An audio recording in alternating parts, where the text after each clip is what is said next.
চাঁদাবাজি করে বাস ভাড়া করে প্রোগ্রামে নিয়ে আসতে হয়। সেই জায়গা থেকে যখন সারা বাংলাদেশ থেকে জনসমুদ্রের মতো হাদি ভাইয়ের জানাজাতে লক্ষ লক্ষ মানুষ উঠে, তখন তারা সেটাকে ধরে নেয় যে চাঁদাবাজের টাকায় হয়তো এই জনসমাবেশ করা হয়েছে। প্রিয় ফেনীবাসী, এই সম্ভাব্য যারা ফেসিস্টদের মতো করে কথা বলে, সাঈদকে যেভাবে অপ্রাসঙ্গিক করে তোলা হয়েছে, তোলার চেষ্টা করা হয়েছে, হাদি ভাইকে যারা অপ্রাসঙ্গিক করে তোলার চেষ্টা করে, তাদের সম্পর্কে আমাদেরকে সচেতন থাকতে হবে।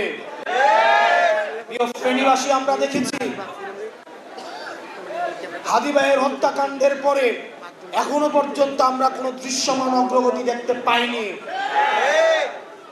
যে আইন শৃঙ্খলা বাহিনী রয়েছে, এই আইন শৃঙ্খলা বাহিনীর অধিকাংশই পরবর্তীতে কে বা কারা ক্ষমতায় আসতে পারে, যে বা যারা ক্ষমতায় আসতে পারে, এই ক্ষমতামুখী দলগুলোর পা চাটার জন্য এই আইন শৃঙ্খলা বাহিনী আবার গুলশানে, পল্টনে আবার লাইন দেওয়া শুরু করেছে।